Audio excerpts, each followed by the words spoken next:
Hi everyone, Agi here. So today I wanted to share a little bit about um, a reading that I had, an Akashic Records reading that I had recently that I felt was very powerful. And I actually thought about what would be useful for me to make videos about to whoever is listening, right? And I feel perhaps the readings that I do, there is so many lessons in the readings. Part of the reason why I love doing the Akashic Records readings is because I learn an incredible amount of wisdom through these readings. Now, an Akashic Records consultation may sound like whatever I am saying, because if you look at it logically, where would it be coming from? I am saying it, right? But the truth is,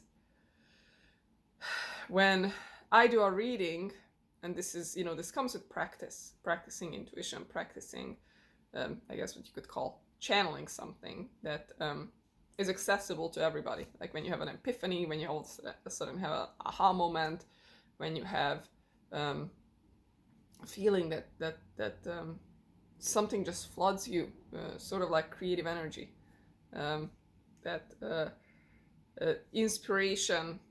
I don't know what else I could compare it to, but it just feels like a knowing of something, right? That all of a sudden, like maybe you're taking a shower, and all of a sudden you have this moment of like, oh, that's what it is. And an Akashic Records readings is similar in a sense that the information comes through in that manner, but it just keeps coming, right? Because there's a practice of just going in there and bringing information down from that space consciously. I guess I could say deliberately going in there and consciously taking it or passing it over to somebody else. And I have to say that because the information is for somebody else and it's less personal, even in difficult life situations, when I'm doing a reading for someone else, the information is quite easy to access. And of course, I could say I've done hundreds and hundreds of readings, so it comes with practice, but yeah, it just happens. And I have to say that I'm gonna say 95% of the time. I really don't know the percentage, but it feels like pretty much all the time the feedback that I get during a reading is that the person has already felt it inside. The person has already kind of usually what clients say is, oh, you know what, I knew this deep down already, and thank you so much for strengthening my understanding. Thank you so much for confirming what I kind of already knew deep down. Now, it doesn't mean that every single reading will feel that way. There are instances which, thankfully for me, it's the more rare instances, because I prefer readings that are easy in that sense of the client being open to receive.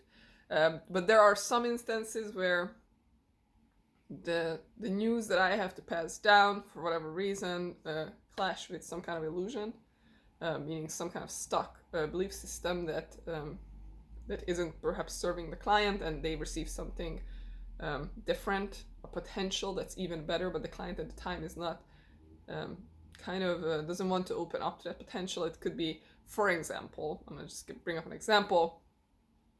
A person is, has a love interest, and the Akashic Records will say, well, there is probably something better out there. This is not necessarily the best direction, and the person may not have the ability to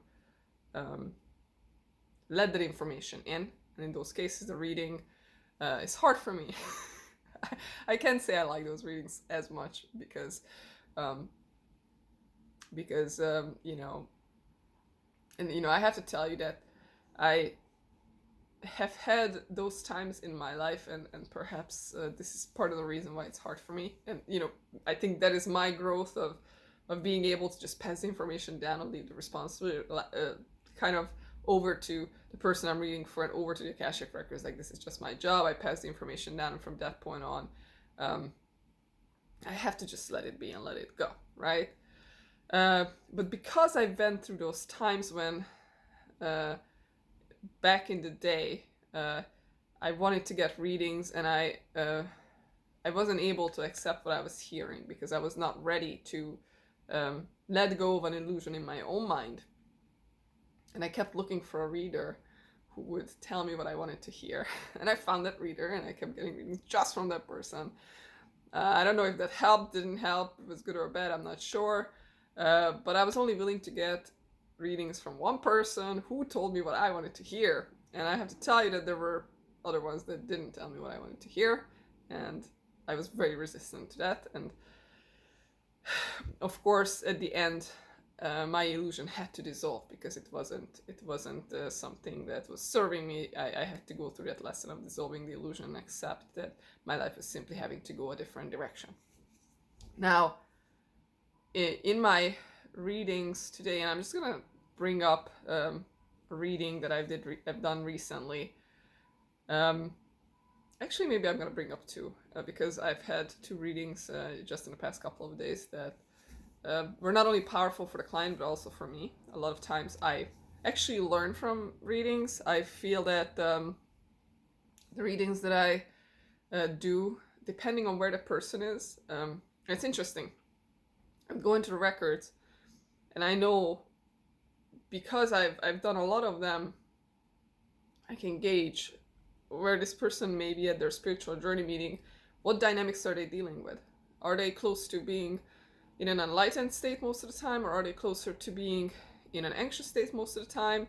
Are they dealing with an illusion, right? Like these things, after some time, they become recognizable. And the energy feels like, okay, is this a stuck, anxious energy with an illusion, or is it an energy where the person has already surpassed their ego in some aspects and has the ability to just kind of experience the energy with less blocks than maybe somebody else. And this is not good or bad. These are not even levels of a human being. It's just a process of evolution. Here, how much peace does a person experience in their daily lives, right? So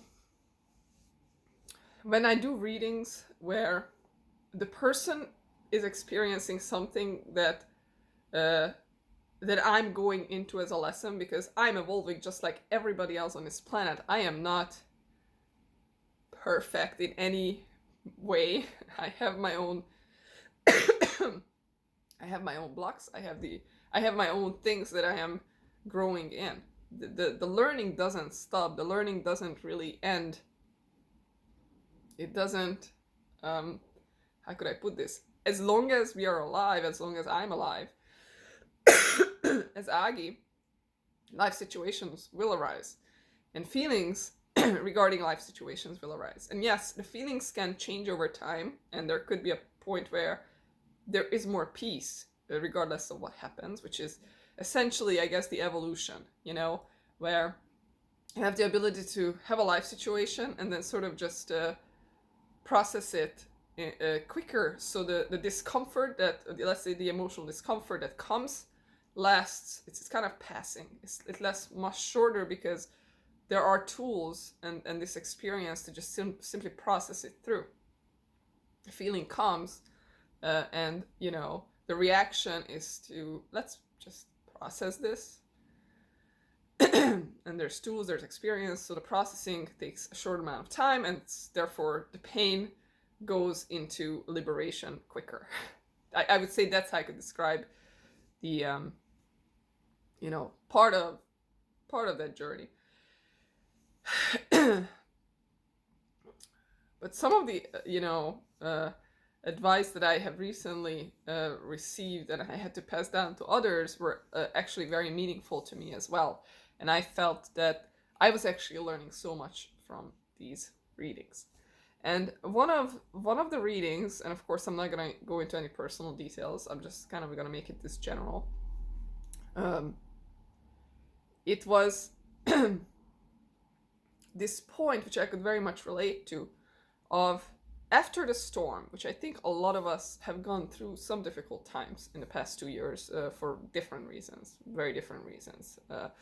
It could be a lot of different reasons why last 2 years were difficult, right? It could be almost any area of life, depending on the person. But after that storm, if and this is just, I felt this, that, I've had some hard times in the past 2 years, and it's like, in this particular reading, the records were showing that it is completely fine to have that point of rest after there has been a storm. It's completely fine to say, okay, there has been this kind of storm. It was somewhat tiring, right? It's okay to have that point of rest and begin moving forward slowly. And it's okay not to have answers to every single thing immediately after of what the new is, because there is some destruction happening. When there is like this storm, there's some destruction happening. For example, let's say, I'm going to just make an analogy here. There's a hurricane coming in, and the hurricane destroys everything, right? Let's say this is what a storm looks like, and this is what, in this particular scenario, in this particular reading, it felt like. So there's a destruction happening, and this means that there is, kind of like a ground zero there, where it's ready for new things to kind of go into its place, and this could be different for everybody. For someone, it may be a relationship. For someone, it may be related to career. Someone, maybe it's related to lifestyle, whatever it is. But there's a destruction happening, and now there's kind of an empty space. But there's also some level of peace, because there's this thing of like, okay, I've been through a storm. The storm is over. There's that calm. There's that peace. There's that emptiness, but not in a bad sense, in a more peaceful sense, right? We know that it's kind of upward from here. The experience is getting better from here. So in this particular reading, they were showing, okay, it's totally fine to take that rest and kind of have that solitude and say, you know what, from this point on, this is about there's a sense of strength in there, a sense of confidence of, you know what, I'm gonna now fill this space up with what serves my soul. And I'm not gonna say what serves me. And the reason why I'm not gonna say what serves me is because it's not about me, it's not about you, it's not about them, it's not about anybody. This is about the soul. And the reason why I'm saying the soul is because the soul kind of contains it all, everything. The soul contains direction. The soul contains when the soul is speaking, and I'm talking about making decisions from a space of not self-centeredness, not giving away our power and only thinking about somebody else. No, we are making choices out of what feels right. And sometimes what feels right is serving someone else. Sometimes what feels right is serving ourselves. But it's never just about someone else, or just about us, or just about, some group of people. It's always what in the moment feels right. And that's kind of like all-inclusive, but always different, right? We only have the capacity to do one thing at a time. So the choice that has to happen here, and a lot of times after the storm, it does happen naturally. There's this sense of strength of, you know what, moving forward, I'm going to fill this space with something that feels right in my soul. And that could be a lot of different elements. Some of it is about me, some of it is about someone else, some of it is this, that doesn't, it's not something that's decided logically, it's decided with that heart, right? What is our heart telling us to do? What is our soul telling us to do? Whatever you want to call it, what is God telling you to do? It's the deeper space. It's not self-righteous, it's not self-centered, it's not abandoning yourself, it's not a victimhood mentality.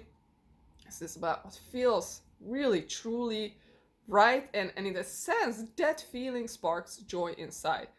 When it feels right, it sparks that joy inside.